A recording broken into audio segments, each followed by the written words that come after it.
Hello everyone, I'm Ankit Oberoi, founder and CEO at Zyto, known popularly for our software and offering AdPushup.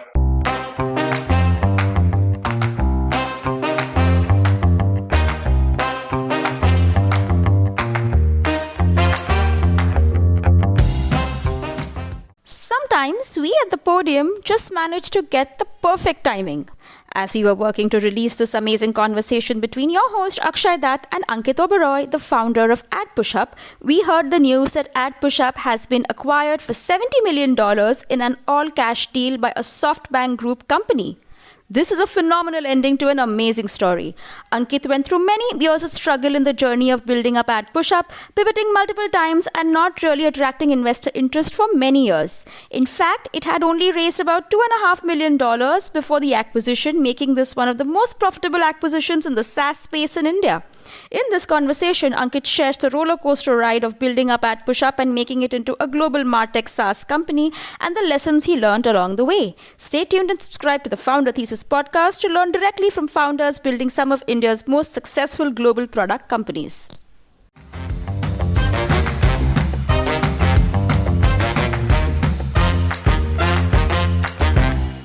Then a cousin of mine actually got a desktop, that big machine, like I think back in 98, 97, 98. I was born in 89. So I was about 9, 10 years of age. And then I got a really deeper experience. I was also learning a little bit of programming at that stage. Basic, right? Beginner's all purpose symbolic instruction code and all those turtles and all those programming languages. Because I also had an interest in business. I would read books like Richard Branson's story, Michael Delga's story, Rich Dad Poor Dad from Robert Kiyosaki. So I was reading all these books and like different stories. So I realized I already understand science, technology, and I had that interest. Now I thought what I don't know a lot about is business. So let me take commerce. What did you do for graduation? I didn't graduate, so I dropped out of college in the first semester itself. I think towards the end of first semester. You joined like a BCom or something. BBA, bachelor's program. And a lot of my friends together, we thought, okay, let's pick this college, let's go there. Especially one of my early close friends, we were both doing business degrees. And I ended up also starting a business with him. My second startup was with him. A big change happened is when I got access to internet around 2004. I was like, wow, it really changed my perspective about so many things. My learning accelerated so much. So there was one particular game, Electronic Arts, The Sims. And in that game, you could build objects. So I learned a little bit of different tools. Flash was very popular back then. Then there were a few other tools. So I started making objects for that game. You can think of it as digital furniture, etc. And I would just make it for fun. While browsing on the internet one day, I realized that people would pay for it. And I was like, wow, people are paying for something online, because this was that generation where e-commerce did not exist, especially in India. When my dad got me that internet connection, he thought this is just a waste of money. And there's nobody knew that you could make money on computers, right, in India. So that was a complete shock to me as well. So in my pursuit to sell some of these objects, which I was creating online, I really figured out what websites are, how to create a website, how to register a domain name. And that whole thing was so exciting for me that I pivoted and ended up creating my first startup, which was a web hosting company. Right? This was not as sexy as we call it today, the cloud. It was just a regular web hosting company, which I created back in 2004. I was, I think, in 10th grade. And that's how business started. What I did was basically, I reached out to maybe 100 web hosting companies. And I told them, look, I'm going to run a community about this gaming and we will promote you. And we will run ads about you and send you customers and all. I have zero money.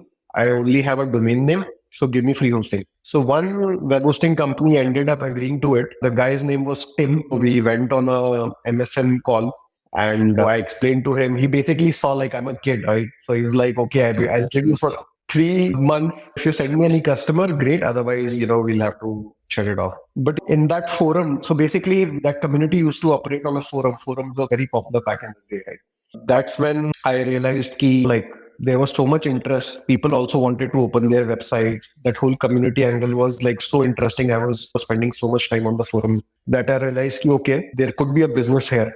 And I started participating in other web hosting forums, etc. So I think I convinced some people, getting money from whom was no option for something like this, right? I think we didn't even have a credit card or something, right? So I opened a PayPal account or something, at that time it was much more easier. I convinced some people to put donation for the forum, the gaming forum, which I was running about these objects, and somehow hustled my way into getting a reseller account through this guy, right? And then using that to resell space. But within like 3 more months, like in 6 months, it picked up so well that I had dedicated servers, which I was getting in a data center in Florida. And then I loved managing that Unix part, going on command line, shell, like running those servers. I had learned so much about it, which was the most fascinating part for me. And within 6 months, I had these dedicated servers in the US, which I was managing remotely from here, creating hosting accounts. How much money were you making? So I think the memory which I have, which was a milestone, I think about 1 year into the business, I got two dedicated servers, and I was roughly making within the first year and a half, about 80 to 90,000 rupees a month, or 1 lakh rupees a month, roughly around that. And how old were you? I was 16, 15, 16, 15 actually. And I was enjoying to learn a lot about information security, because around that time, it had been 3 years since I had started my web hosting wala business. So we would constantly face security issues. So that made me more curious about server security, information security. And while all of this was happening, I was getting a little bored running that hosting business. So, and this was also the first semester in college. And then my friend and I, we would talk about security all the time, information security, technology, what was happening in the hacking world, typical geeks. So took that decision to drop out, sell this business, this web hosting business, and then start something in security, which was the second startup, Buzz. Okay. Yeah. So this was what? Was it like a consulting business? Like you were acting as security consultants? It started off as a training business where we would be doing certification programs for security, teaching people. So it started in the first couple of years as a training business, but I think as the journey had it, we came across a lot of people who also wanted some software around security. So, and then that's how we had a bit of a spin-off where my co-founder took the lead on it, and he still runs that business, is where we started building software for law enforcement agencies or governmental bodies where, we deep tech security, etc., which of course was always our passion to build something like software and technology. And that happened, I think, maybe a couple of years down the line after we started. And your clients were Indian companies, or you were selling to US companies? It was all basically governmental, law enforcement and government bodies, all Indian at that point in time.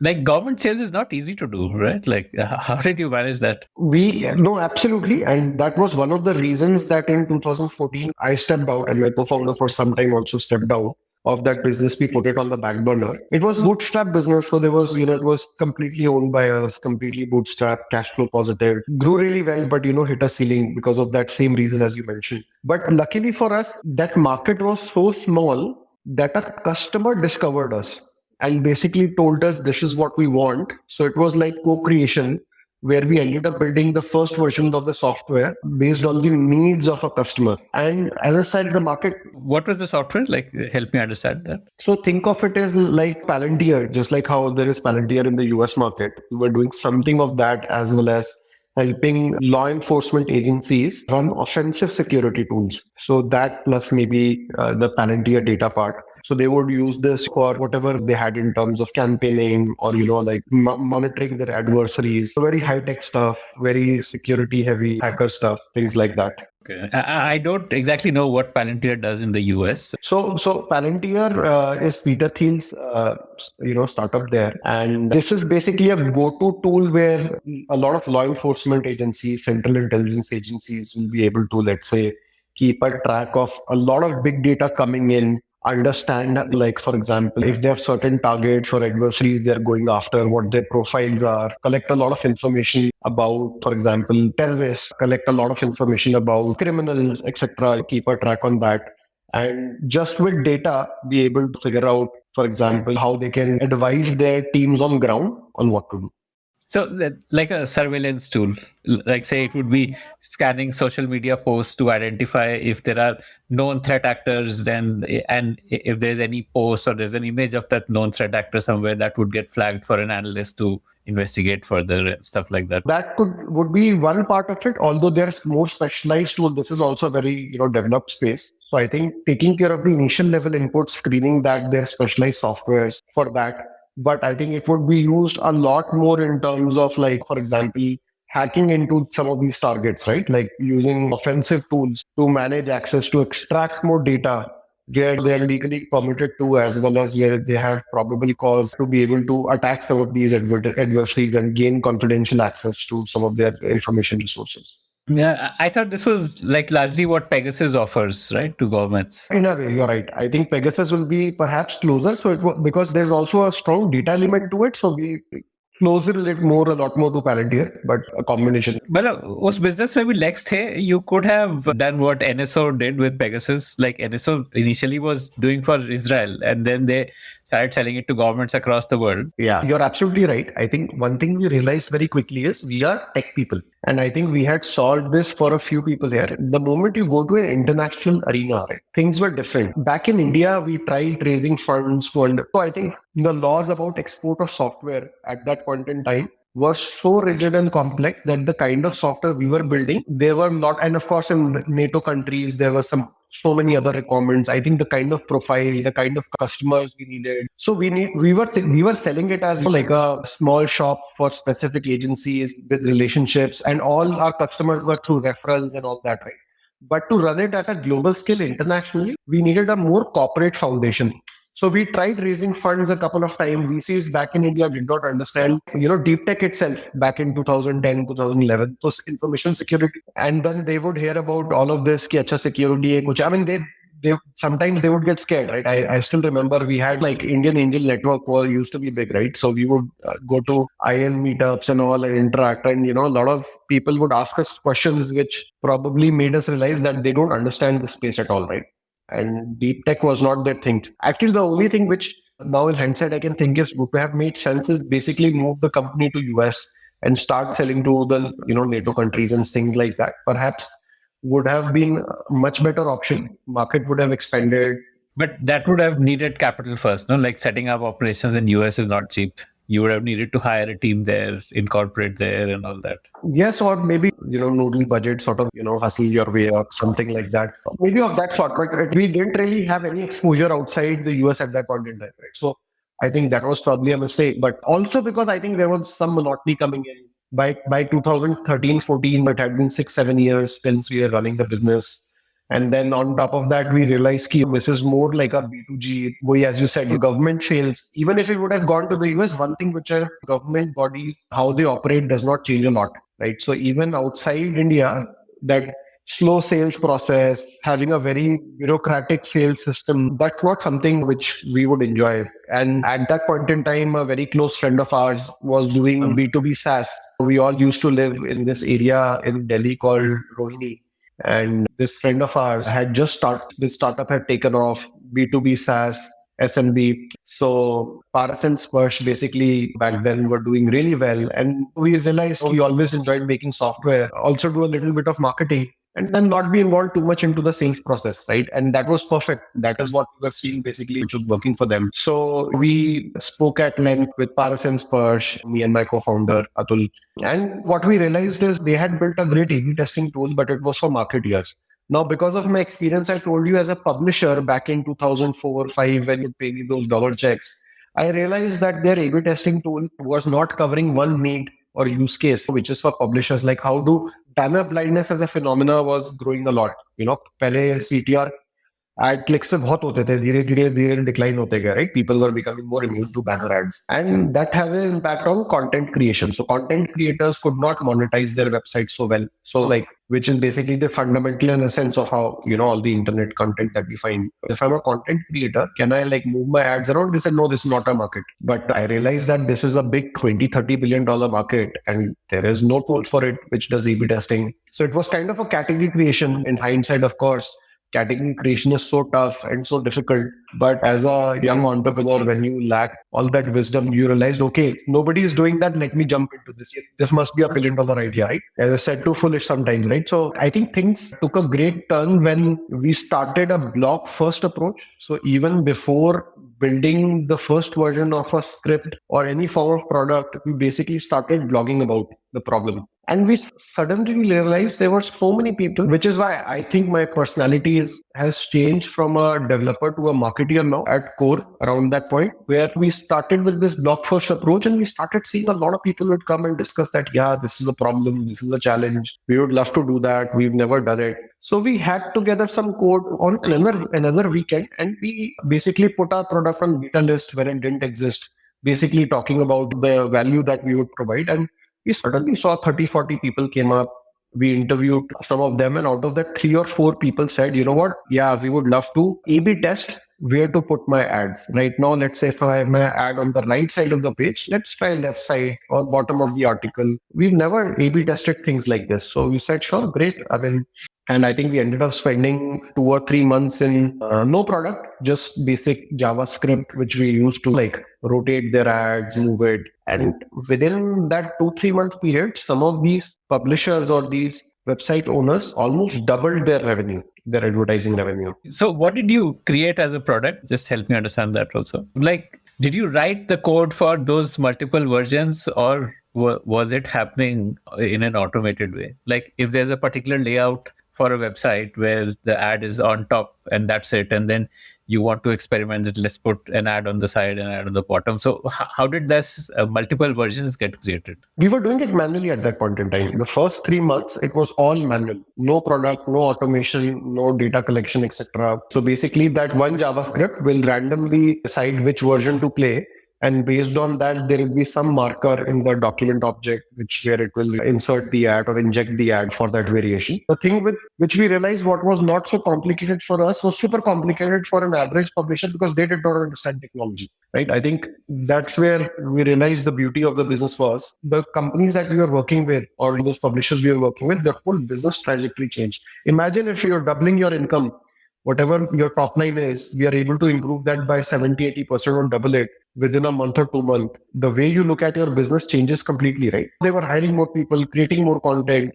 So that was so inspirational that we decided this is definitely not something we should put to the side, invest more time on it. So then we started talking to more people. By that time, the startup ecosystem was a bit more mature. We started going to some more startup events. And in the meantime, we were continuing to talk more about our interest in that other business was slowly declining. We were spending more and more time. And then in one of our conversations, my co-founder at that time, we said, yeah, let's raise some money and like push the pedal to the floor. Speed se karte. And then we went to speak to I think we went to a few events like Let's Venture K and all. And we also spoke to Paras and Spursh, which ended up saying, sure, we would invest in your business. So they were one of the first 2 people to commit because they were able to see that we were able to take the power of A/B testing to a completely different market and be able to figure out a completely different use case. And I think just within 1.5 months, we saw that there were more and more referral publishers coming to us to use this hackish product to the point that we realized, so agar we will create this for everybody, so who is going to see the performance report, who is going to create the code? It was creating for the development process. And then at that time, within that 1.5 month period, we were seeing so much interest from angel investors that within that period, maximum, I think 2 months, we ended up getting commitments of about $500,000, $600,000, which for us was wow, because we running the company with 7-figure revenues and just 1 year before profitable, yet in a security space, etc., we had people showing no interest.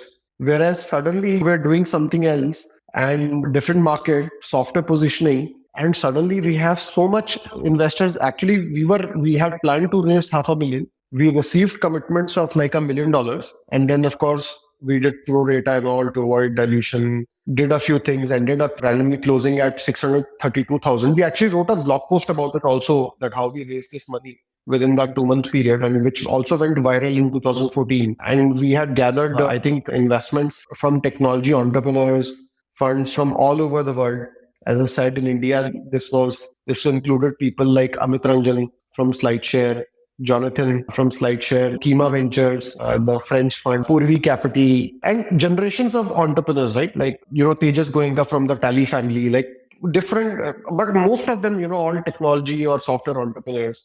from the Valley, from India, from Europe. And I think that's when we decided, okay, great. We've raised around, let's not drink our own Kool-Aid. We, I think, got an article on TechCrunch and a few other things as well. Okay, let's put heads down. And that's how we made our first mistake. We decided ki, okay, now let's shut down everything and start making the product, because at that point we had a POC, right? In hindsight, this was like a very, very big mistake. We were continuing to do marketing, we were continuing to build a waiting list, and the blog part, social distribution, so many people were coming on the website with all the PR happening. Everybody wanted to try out how this product would work and how they would also increase their revenue. But we started thinking again more like developers, like, okay, let me get the perfect product out first. And जब वो product आ जाएगा, तो then तो people are waiting for us, so everything will be sorted. And it was supposed to be a 3-month period, right, where we would say that we would have the product out. But none of us had built a product in this space before. We had almost no experience in ad tech. The only experience in ad tech was as a publisher. And so very quickly we realized that 3 months became 6 months. 6 months became 9 months, to the point that we started having a test in the company, like, Arey, what is going on? Here we are, where media is chasing us, and like we are 2014, 15 early. We were positioned as, by Inc. 42 and some other companies as one of the best startups. And ye product kahan pe hai? Hum on hold baithe. What are we doing? And as I said, that was first lesson. Jab tak basically that set us back for some time. We launched our product in 2015. Then eventually closer to the summers. And Type the product to me. Like if I'm running a blog, what will be my experience of using the product? That first proper launch that we did was a visual A/B testing tool for publishers, which meant that you will basically open your website inside our product, connect your AdSense account, right? Install our JavaScript, and then all your ad spots will become draggable. And by install JavaScript, like on WordPress, there would be some way to install JavaScript or something. Like a plugin. Or you can, if it's WordPress through a plugin, or you insert header footer plugin, you will put our code, one-line code on your website. And once you've done that, once you've connected your AdSense account, so in our product, you will get like a WYSIWYG editor, right? Where your website, your different category pages, etc., different type of pages will open up automatically on different types of screens, like desktop, mobile, tablet. And then all your current ads which you have put there will basically in some way become draggable. So you can create multiple versions of those pages. And then our system will help test, okay, if your ad, a 300 by 250 versus a 336 by 280 ad in the same spot, which one does better? Or if it is to try different text styles of the ad, native ads, which one will do better? So you will be able to experiment with all of that in the first version. But we did end up getting a good, surprising to our interest, a good set of publishers onboarded when we launched, which we did in phases. Freemium thing, like 15-day free trial or something. 30-day free trial. We were also figuring out pricing. We were also A/B testing our pricing models. हम अलग-अलग लोगों को अलग-अलग pricing models बताते थे to see which one is better or which one will stick. And while that was happening, but I think what we realized very quickly is, which we would have ideally known sooner if we would have, like, let's say, not stopped doing that manual approach to optimization, is that within 2 to 3 months of trying the product, especially free hai to koi problem nahi hai, but if we are charging people a decent amount of money, so in such a scenario, within 2 or 3 months, they will notice that, okay, my A/B testing is complete. I know which are the best ad spots now. I can increment value add from A/B testing is not that high once you figure out ki mota kya chal raha hai. Exactly. Like once you've optimized the layout, then it's done. Like then maybe you do that once a year. हाँ maybe next time जब design change होगा या कुछ change होगा बिल्कुल website का, for LTV was very low. So churn would be very high after the 3rd month. It was a great product market fit, but that's when we realized the term business market fit ki ye product market fit to बढ़िया था, but and then then again there is they say startups are a roller coaster, so we were going through that. So finally product आया, पर हम लोग पैसे नहीं दिए 3 महीने बाद, churn is very high. So क्या करें? We can't invest in marketing or building a business where there is such a strong leaky bucket. So we went back to the drawing board. But the problem kya hai? Like there are so many businesses which have this limited period use case you use when you need it. Like say if I'm looking for a job, I will maybe pay for some premium subscription, and once I find a job, I may not use it again, like say a resume writing product or so on, which तो problem ये थी कि in the publishing space right that change of design does not happen as often. Publishers, second, it is not as big as a consumer market, or like this is a very hard. So the market size is very sort of like, in fact, that we also learned a year later. So I'll tell you the chronological order, what our learning about the market was. And we were going through inbound, right? So inbound ke andar, you get more like small, medium sized businesses, which are very, very cost sensitive, right? Which are extremely cost sensitive in terms of like how long will they pay. The moment they realize, okay, value come over here, they'll cut off you immediately. We were again left scratching our heads because it had been 1 year and 3 months since we had raised funds.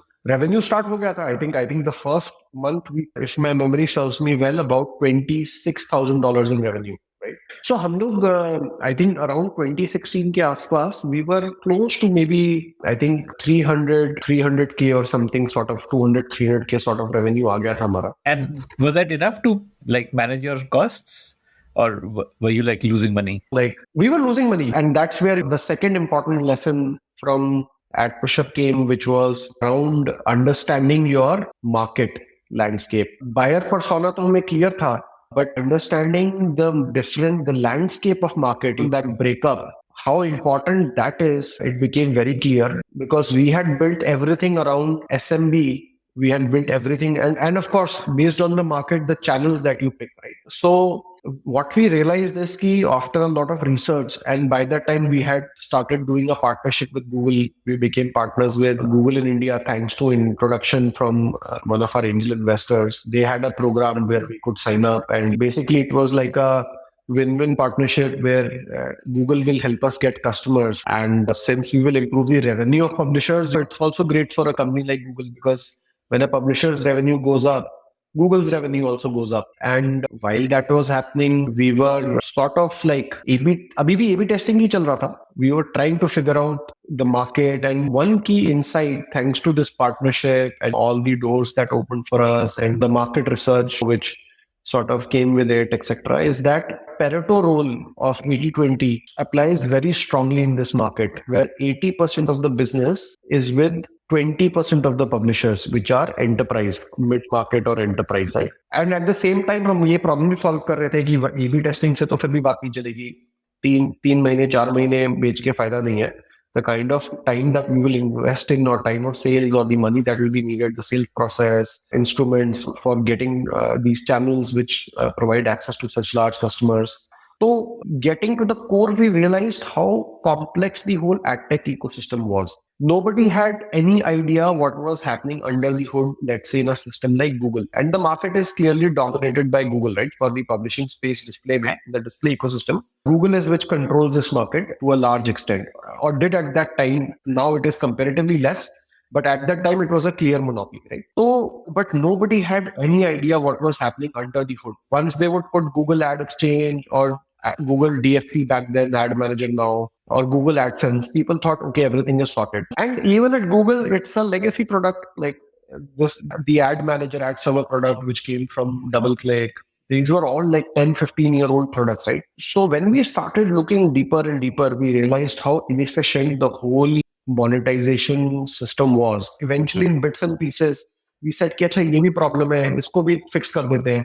But वो जब हमने 4, 5, 6, 10, 15 चीजें कर ली fix, तो realize हुआ कि we are building that backbone around the ad server, which is now running the auction. जो auction होता है जिसके अंदर basically for listeners, for example, you are not aware that every time when we open a web page, right, there is an auction which happens where tens of thousands of advertisers bid on that spot, and the highest winner gets to show their ad, which is called this programmatic ecosystem, right? So we had built the whole auction in bits and pieces. Of course, we had built up that auction logic for that publisher around the whole Google ecosystem, on wherever what bits and pieces. It was not so great at with just Google alone. And then again, same problem, category creation. People did not even know कि इसका need है, because people thought कि Google लगा दिया तो हो गया काम.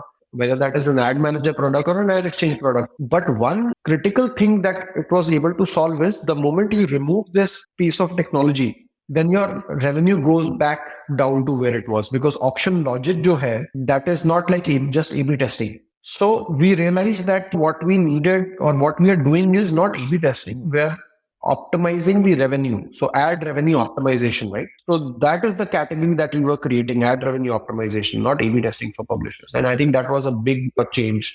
And that's when things started taking off, 2016 mid. And suddenly we had interest from a company based out of Japan called Genie. They're listed there now and they're backed by SoftBank. And they were in the similar space, solving problems for publishers in Japan. So they said, Ki, what you guys are doing is great. We'd love to invest like $2 million into your company. You guys decide the valuation. And we will also bring your product to market here in Japan. For us, money was not the, I think, convincing factor. It was that they said that we will take your product to all their customers in Japan. Right. And they were a much larger company at that point in time for us. So we said, sure, perfect, sounds great. And we ended up raising $1 million with them and starting our GTM for Japan or integration, which with their product, they were also a product oriented company. SSP, they were a supply side platform. And we started working on that integration with them, which we eventually realized that integration and any sort of like product planning and how complicated or how procedural it is that it took almost 1.5 years to from that point to eventually launch it with a Japanese company. So many learnings along the way for that. But our fundamental product by that time, that the positioning we had understood, the product where that pivot was complete. Tell me the publisher experience for the V2 product. Like if I'm, let's say, running a news site of, let's say, like 1 million users every month come and read it. So that would be like your kind of customer that you'd be going after. So what would be my experience? How would I sign up and how would it impact what I'm doing? And Sure. So one big change which happened is that first version, most of our publishers, I would say 95% of them were AdSense users, right? They were all using Google AdSense. Now, since you're going for more larger accounts, mid-market or enterprise, this changed. 70-80% of them were ad exchange users और DSP उस time पे बोलते थे Google के product को Google DSP users so integration पूरा change हो गया था. What's the full form of DFP? Double click for publishers, but now it is called Google Ad Manager. Mm-hmm. And what is the difference between AdSense and Ad Manager? How are these different? So AdSense is like the retail product for small medium publishers where you set it and forget it. आपने 4 click किया AdSense का JavaScript मिला paste किया and forget it. When you would use Ad Exchange, that is a far more Ad Exchange and Ad Manager now, the ad serving tool, generally they come coupled together. So Ad Exchange wala product is far more superior than AdSense because there is more control, like you have access to more premium advertisers. And as an ad manager, you can run your direct sales campaigns also. So anything what a media house or a larger media publisher, more control, more granularity, better analytics, better reporting, more details, something which a small publisher will never use also. It will be too complicated for them. Right? And it's the specialized teams hoti hai. Then you have different teams in a more advanced setup. You have ad operations team, you have your sales or revenue team. So it would manage the workflows for them, etc. So that from an integration point, what changed? But I think one thing which was same as the entry point is still the visual editor that we are showing you the ad. You can play with the ads. But one difference now is that when you put the ad through our platform, while we are connected to your ad exchange and everything and your demand sheets, one thing, big difference is now we are running the auction. So आपकी website पे we are not simply just sending the ad call to Google and saying okay fill the unit. But is it Google doing that like through their ad exchange ad manager program? Like वो भी करते हैं. They also participate in the auction. But since this is far more better product, we are able to make them compete. So we have a lot more control and granularity in terms of how we can. How are you able to make them compete? Like you have like integrations with multiple exchanges. Like is it like say Shiprocket? Like I could directly use for logistics, like a delivery or something. But if I use Shiprocket, then Shiprocket integrates with all logistics partners and it lets me choose. Absolutely. Spot on. So basically now we are connecting and making Google compete with 10 to 15 other exchanges. So like it will be Google and InMobi and like all of the Apple. Yes. Pragmatic, Rubicon, हाँ, बिल्कुल, absolutely. Platform पे, when now they are competing, जो winning bid है, वो हम Google को sell कर रहे हैं. Now they're competing with it. So suddenly, what changes is publishers who so far had never had a taste outside Google, where 90% of their programmatic, 95% of the programmatic revenue came from Google. 60% रह गया. And because see, nobody had built that layer, that code which will make them compete efficiently, right? But the key bit here is that while A/B testing का incremental revenue jump first 3 months में काफी high है, इस piece का bit भी maybe 30, 40, 50% additional revenue है. But after 3 months, if you remove our product, so that auction का जो increment आपको मिल रहा है वो खत्म हो जाता है. So that's basically why now the product is far more sticky. And the last few years, for example, the dividends for which we still are earning. Yes, for example, last year we hardly lose customers. While accounts grow, net to positive hota because accounts end up growing. But even on gross basis, we don't end up losing 3%, 3.5% of our customers. That became like, I think in hindsight, that was such a big thing that we solved early for. Had we not, I think our growth that we are seeing since the last few years, to give you some context, this year we were the 33rd fastest growing company in North America. Last year we were the 19th fastest growing company in North America, all without any additional capital after that last $2 million, right? Would have never happened. And what was your GTM? Like in Japan, of course, you had that Genie partnership, but for other countries, and I'm guessing you would have wanted to focus on like US as a market. Absolutely. 100%. US is 50% of the overall programmatic market. So we were absolutely focused on that. And first lesson, as we discussed, was like when iPhone 8, जब तक launch नहीं होता, so don't cut off 7. Second was about the market. कि market का understanding कितना crucial है. And third was perhaps एक startup के लिए पार्टनरशिप्स बहुत बड़े चले तो हर कोई पार्टनरशिप में लग गया, बट योर मॉडल और your channel of acquisition has to match the segment of the market that you're going after. And we started doing a lot more of like ABM, account-based marketing event, for which we had recreated a playbook from scratch. In fact, I think we ended up building something really new while we had inbound and outbound. Outbound was this effort, which is that air cover for the sales team, where they're going after larger accounts. We ended up developing something which internally we call marketing, which is the sales-enabled marketing team, which is a very heavy ABM team, which majority of our revenue now comes with the help of this team. And so one quick question here, can you help me understand what is ABM? Account-based marketing. So basically, when you're doing enterprise sales, or if you're looking at like the higher end of the market, you can't say that, okay, the market is $10 billion and okay, somebody will come and sign up, or let's find out. So you actually have to do that research and say, okay, when you're going after larger accounts, you have to be very personalized based on the region that people are in, based on the language that they speak, etc. So you have to say, okay, India mein mere paas 25 accounts hai, which qualify as my ICP. In state of, let's say, California, mere paas 36 prospects hai, which qualify as my ICP. So you have to actually drill down and make lists. And ये जो accounts की list होती है, right? उनको जब आप market करते हो तो basically account based marketing, you are going after specific accounts. And what were you pricing it at? So at that point in time, we would price it off of their revenue. Let's say if a publisher is generating an X amount, we would put a performance component that this is my baseline, and whatever incremental revenue that we will generate, we'll take a percentage of that. So and what was that percentage, if you are at liberty to share? We 10%. Yeah, we started at 10%. We expanded and grown back since then, but started at 10% of the incremental revenue or delta. I think by around 2017 or 2018, that playbook was like becoming very clear, and we had started building more products like pre-bid, auction logic models, etc., all on top of it.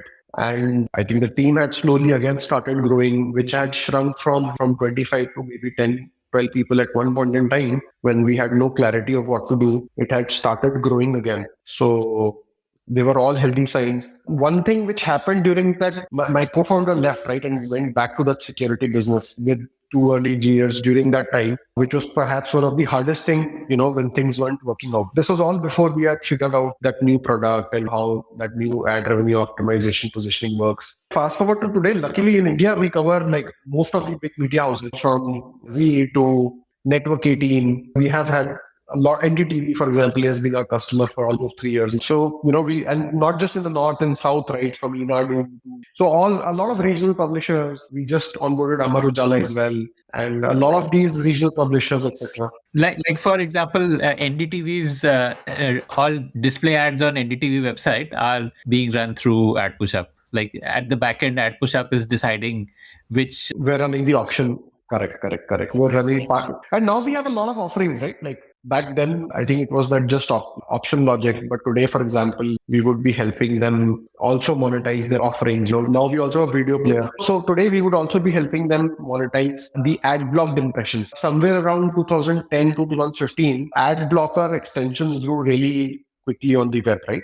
Right. People would add it to the browser, like on your Chrome browser, you can have an ad blocker extension, which will stop a banner ad from loading. Altogether in the first phase. Now, the second phase of growth of ad blockers, basically the ad blockers came to this conclusion that the problem, and we were part of that study which happened very early, I think around 2016, 2017. Back then we did not have any commercial interest, but we were as interested in the market, always exploring what ad blockers are. It is something of interest to our target persona or our buyer persona.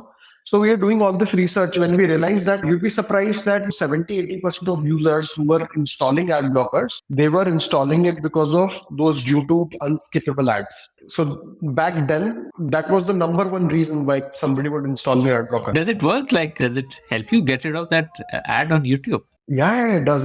And how does it do that? Like, it just blocks the network cons to use, advertising resources. Yeah. Did further research. Why do people want to block ads on websites? If they are, let's say, too flashy or too much of the page is covered with ads. So those were the top reasons why people, but it's not that consumers wanted to kill media content creators or something. Their idea was, it's just too many ads or unskippable video ads. But once you install an ad blocker, then no matter as a publisher, if you're keeping that balance of ads or also it doesn't matter because it's blocked altogether, right? So we were able to build in partnership with some of these ad blockers called an acceptable ads program where there is a threshold where, you don't show too flashy ads and people can of course opt out, but a lot 70-80% of the ad block users now opt into this program, which is basically that balance, right?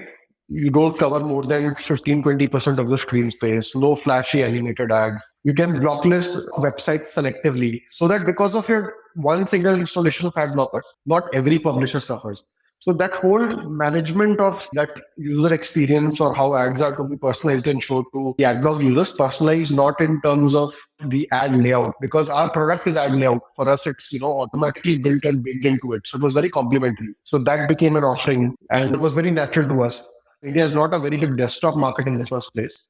They're more mobile heavy. Okay, ad blockers are more effective on desktop than on the phone. In the phone, you don't have that marketplace, right? In Chrome or things like that. There's no Chrome extension you can. Yes, exactly. So but yeah, in the US, where most of our publishers are, there, of course, the product was super useful to the point that tech blogs, for example, 50% of their audiences would be using ad blockers. And once we bring in this acceptable ad standard or that balance, they would be able to recover or recoup, let's say, a sizable portion. Then AMP, for example, Google's AMP project. What kind of tech blogs are working with you? So we have worked with like very sizable tech blogs, more like CNET, etc., for example, but in different markets. But I think one of our biggest publishers today, which we work in partnership, is Yahoo. So even Yahoo's ad block, Yahoo Finance, etc., which ad block ads, they're being monetized through us today. So yeah, you were telling about the other features. So one feature was this monetizing.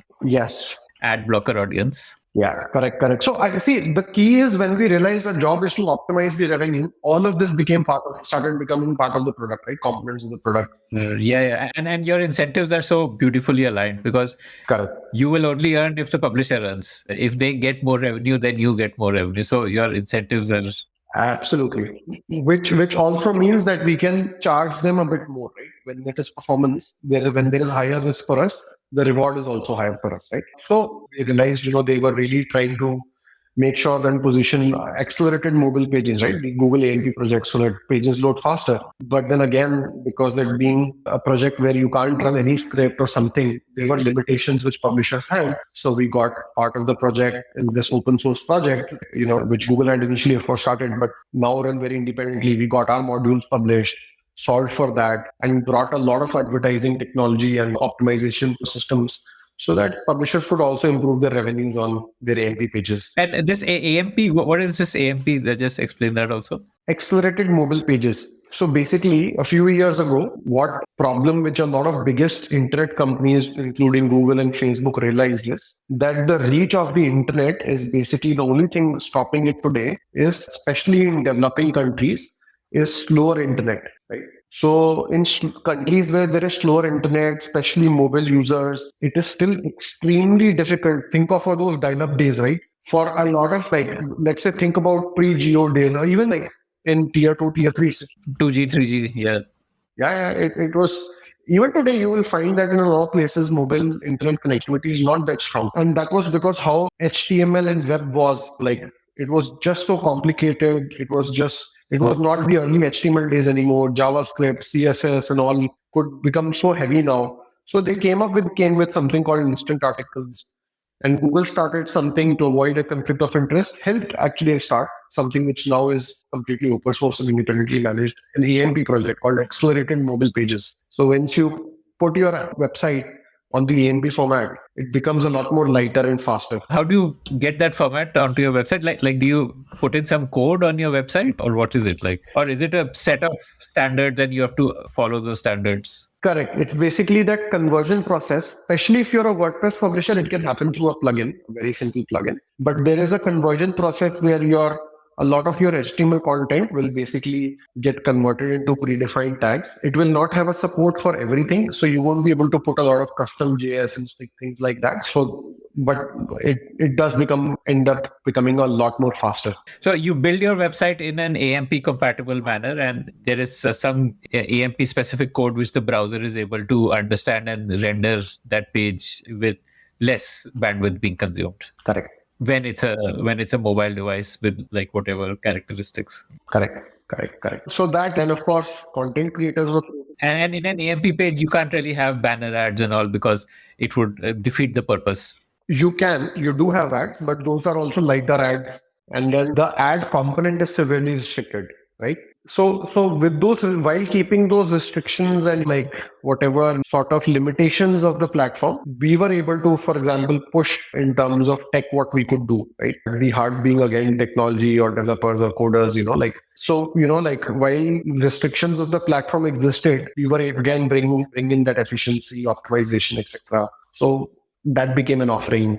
And then off late, very recently, as recently as a year ago, we started building that video player, right? Since for video ads, as soon as you load a website, the video ad is playing on mute, something like that. So more so for in-stream. In-stream is, where let's say people are consuming, for example, YouTube takes the biggest market, right? Or Netflix takes the biggest market, but then there is a lot larger OTT market. There is CTV. There are so many other companies, right, which require video players. And some of them, of course, like CNET would have video reviews of products on their website. Yes, absolutely. So publishers which will have already have video content, right, and will run it, need a platform to be able to monetize that video content, stream that video content. So that's what we started foraying into the video market as well. We ended up also launching a product called Glimpse. Now, this is the first product outside the monetization sphere where it is more for engagement. How do I make sure that I give a Wikipedia-like experience to an average internet website? So, for example, I don't know if you're aware or if you're conscious about it, but when you go to Wikipedia, right, you open one article, but you end up finding so many rightly placed hyperlinks that you end up seeing 5 or 6 other terms which you're curious about, right? So just like that, on a media property, you might have had hundreds of employees, your content creators, and creating an article today would probably not remember an article which was related to something what they're creating today, or to a term or something what is being discussed in the article right now, which somebody wrote, let's say, or in a different team 3 years ago, right? Which is very relevant and contextual to a line or term or something being used. So that collective knowledge does not exist. But being again, since our technology works on the publishing space or like on that website across the whole directory, like all the pages, we have that knowledge or intelligence about what each stage or what how large the website is. And as we plug in more information and context about the page, so we are able to bind it all together. So we brought in a small tool called Glimpse, and that basically is able to automate that process of like finding relevant links inside and connecting them to your pages. So sort of to give that Wikipedia experience on every website, right? Improving engagement. So we started expanding, which I think is very important as once your primary product takes off. Which would like increase the time spent on the website. Like users will spend more time, because if I'm reading an article on a topic and there's a link in it about related. Yeah, page views per session, the bounce rate goes down. So all your metrics improve. Now, not only are we selling to the revenue or ad operations team, but the product teams inside media companies are also using our product. So like basically a very standard business strategy. And how does this get integrated? Like if a publisher, like this would be a WordPress, if a publisher is using WordPress, then you give a WordPress integration, or at the time of... If our script is already there, it's just a switch of a button, right? You don't have to do much. And you will have some sort of a machine learning algorithm which will try and figure out which is the most relevant link for a specific set of words. Absolutely. So that motion started about a year and a half or 2 years ago. And while all of this is happening, as I said, we've established a lot more. We're, of course, barely scratching the surface even now. This is such a large market, especially if you look at US and Europe. I think market share would be still about 1.5% based on recent estimates. You're looking at only large publishers here, like only 1% of large publishers are currently using AdPushup. Yes. Yes, absolutely. In any case, the market itself, large publishers dominate or generate 80% of the market. So in terms of overall revenue, right, I think that's what basically is making up the market. So we are looking at enterprise, also mid-market, but mid-market in the publishing.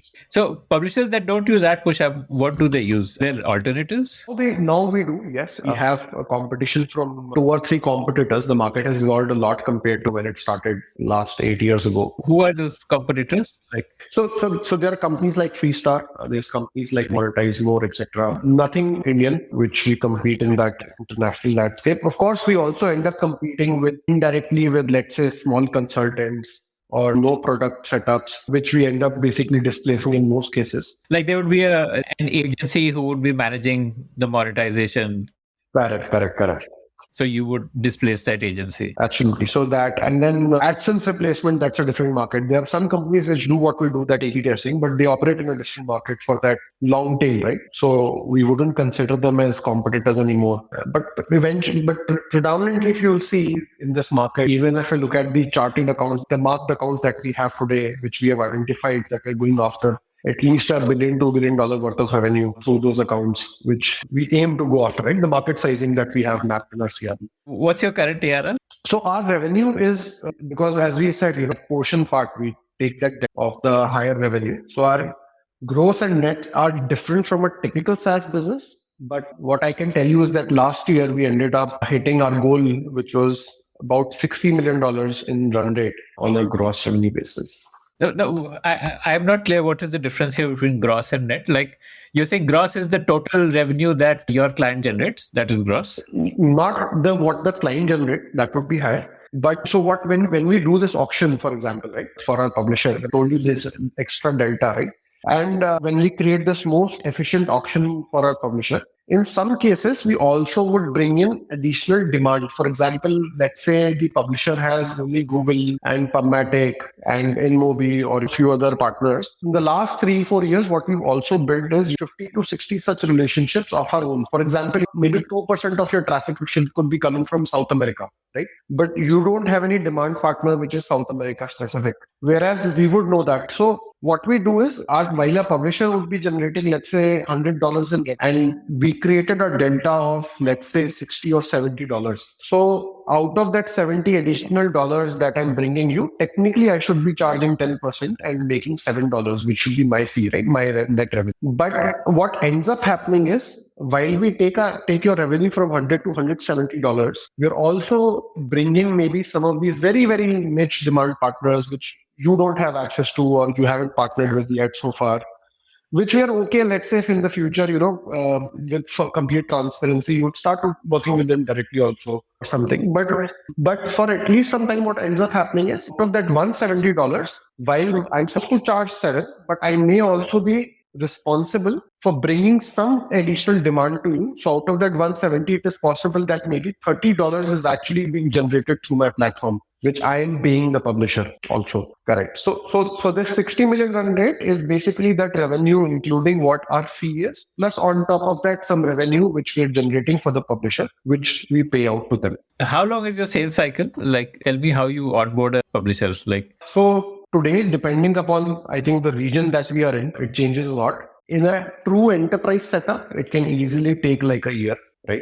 Yeah. So I think 6 months to 1 year is very easy. and this is because there are multiple decision makers, plus there is some amount of time needed to also deploy, like even after they sign up. I'm not even including, deployment or scaling up is again, we've built a whole assembly line, right? Like from a small sales team now to a point where we've structured, this is basically key parts of the assembly line where there is the SDR team, which basically goes and does the sales development and identification. Actually, even before that, there is an MRA team, which goes and find all this data, right? Market research. The universe of leads, basically. Yes, they will basically build this universe of companies to go after and do extensive research. So not just find the name of people, their designation in companies, we capture more than like 70, 80 parameters about the company and the contact. So a very in-depth search about each of these things, their preferences, their likes, etc., which is used a lot with us marketing, outbound teams, etc., which we use in targeting and personalization,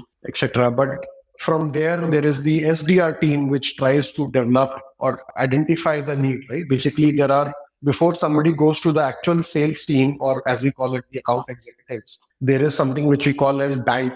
So basically BANT is this is a way of qualification to understand if somebody is ready to be sold or not, right? And a lot of it is basically education. What's the full form of that? Bank? Like, So the first thing is budget. Make sure that we understand what the budget is, right? Inside the buyers. why does budget matter to you? Because you're only getting paid if they get more revenue. Correct. But in order to, for example, get to that point, in our case, that budget would mean qualification in terms of the size of the publisher. So banked is something which is the traditional term which we implement, but the way we would borrow it is in making sure it is qualified in terms of size, right? So, but that is the first thing. Second is authority. Authority means the person we're talking to, the organization, are they even relevant to the problem that we solve? Correct. And understanding the authorities layer or decision-making layer, how they take decisions in the company. Third is the need. What is their need? What are the problems they're facing? What are the challenges they have? Is there something we can solve? And if not educating or developing it. The fourth T is for timeline. Is the need now or it needs further education? So the SDR team will continue to work with them until it is right to be sent to the sales team, right? When they're looking out for a solution, when they're, in a way, if you can think about when that tender process opens, when you're invited to that dance where, they're reviewing 4 or 5 vendors or whatever to select the partner to work with. So, and then the sales team, which is the account executives, which is basically they're going out and like helping ensuring the sales decision making is influenced, and we're able to showcase our best step forward based on the information we gathered through that SDR process. And then once the sale happens, the account management team is which basically nurtures and scales the account. How manual is the process of scaling the revenue? So, I mean, your goal when you sign up a customer is to increase the revenue because you get 10 or some such percentage of what increase you generate. Is that all on autopilot, or is there also some manual intervention to grow that revenue? So the manual intervention, so one big change again of our product from SMB to enterprises, whatever we would do give as a platform as self-service in SMB, right? That people will do it themselves. Basically running the tool and ensuring its success is now the account manager's job.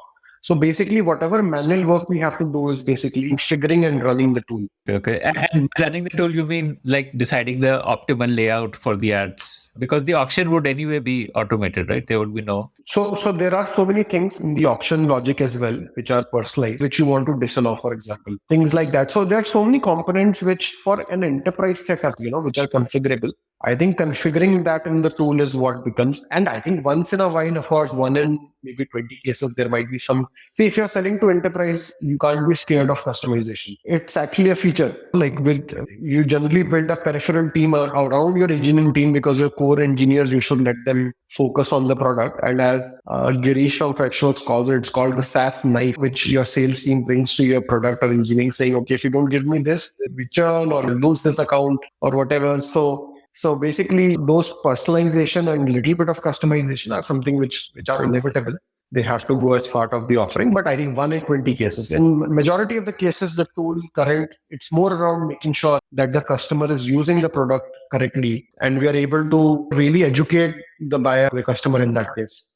So isn't it like a set and forget? Like you do a one-time setup and then it just runs on its own? For 80% of the work, yes. Glimpse would not be something you charge extra for, right? Because it is naturally adding to your revenue increase target. Like if a customer is reading 3 articles instead of 1, then automatically the ad revenue will increase. Or do you charge separate for Glimpse? So it depends. If that is the only feature that you're using, then yes, we do charge separately. But that pricing eventually changes. In the first set of customers, we didn't charge them at all, right? And now I think we built a sort of a pricing model around it, but which is pure like SaaS based. So I wouldn't say it's perfected out, but as you rightly said, the majority of the value which we get from Glimpse is also helping the first set of the business or the core offering. So it's very complementary. Yeah, and same would be the case for the ad blocker and the AMP products. Like they are essentially contributing to revenue growth. So you anyway. Yeah, we don't have to. So once somebody expands our offering to that product, the existing commercials are automatically in place. So the account size increases. Got it. Amazing. Okay. I'm just curious about one thing. Why do publishers use this Taboola and Outbrain for monetization? Like, especially NDTV uses it a lot. And I just find that so irritating. Both these companies started off as content recommendation companies. I think, I don't know if you're aware, but their initial objective was to improve the engagement on the website, right? Like they want. So they were doing what Glimpse is. But what we're doing is through recommended links, right? Injecting links in that. But they were showing them at the bottom of the article, etc. More articles we need to consume, especially at the bottom of the article. Once you finish reading an article, you're at the end of the article and like, okay, they would recommend more articles to read, right? It made so much sense. I remember that like New York Times was the pioneer of this. Like I used to read NY Times a lot, and at the end of every article, there would be like other articles. And it makes sense. It makes sense. If you think about, show me something relevant. As a curious person, I would definitely want to understand more about the subject. So a good percentage of your readers who reach that article would definitely want to understand. But I think eventually along the way, bring that business market fit, right? While the prospect market fit was great for engagement, there is a necessary need for, to make sure that it's also something which makes money for the publisher and also for these companies is when they started putting ads, right, inside some of these placements, etc. Because it would be hard to get a publisher to pay you a fixed SaaS subscription. I mean, publishers anyway are like struggling in the world of free content. So which is why our position. So when we initially started, we were also positioned as per page views, etc. We learned very very quickly that the market that we're operating in. I mean, don't go against the tide. Yeah, publishers can't. Yeah, publishers love that delta. The delta is amazing for them because they are not stressed about money. And if I'm generating and bringing them more demand, also they're very happy because psychologically they're not paying me anything out of their pocket. Technically, I'm paying them, right? Even after I'm increasing their revenue. Yeah. I interviewed the founder of iZuto. I don't know if you heard of them. We were great partners. We do.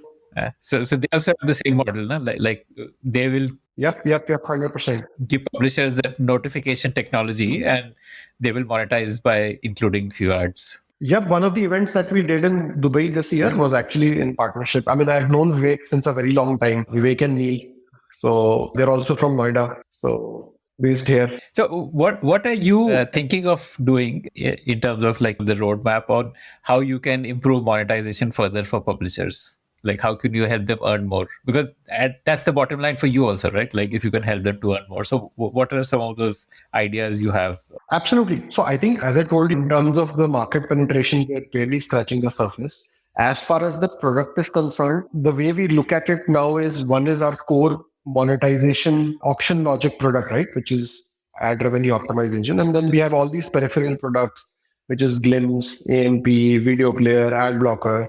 And we're actually now also looking to acquire some, early next year, other products which we can like include as part of our overall product suite.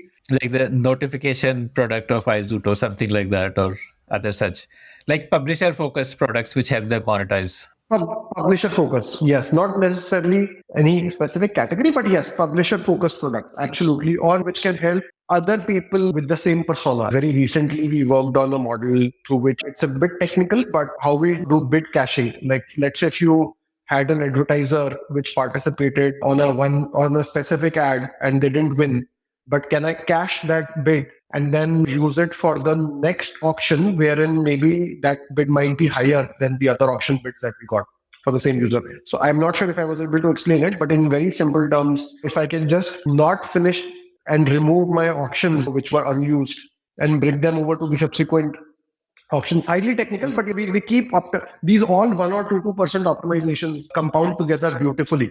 Right. And then video is an excellent market. Like we found that there are companies generating hundreds of millions of dollars of net revenue, building legacy products, etc. And even newer companies, right, which are in that space. And our revenue from video is still a very small portion of our overall revenue. So I think we found a lot of Glimpse in itself has so many opportunities and use cases, even outside the publishing space, right? For content marketeers, bloggers, right? Alike. So I think we're just realizing that for each of the product that we have, what beautiful journeys that we can build. And I think next year, but one big thing that we are also excited about is trying to understand how maybe our first acquisition would look like, because it's also always tricky, right? Like bringing in new products, making sure they succeed. We've seen cases where most acquisitions don't work, right? And how do you bring in more founders from outside and as form of talent and things like that? Do you plan to raise more funds for funding the acquisitions, or you want to do it through internal accruals?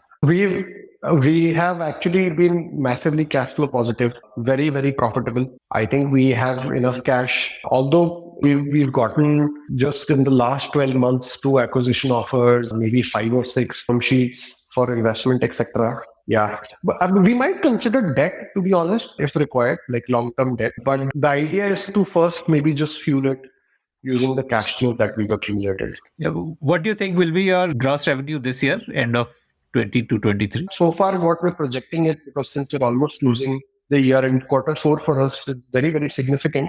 It will one role which will be important, which with the overall economic situation in the US has not been great this year, right?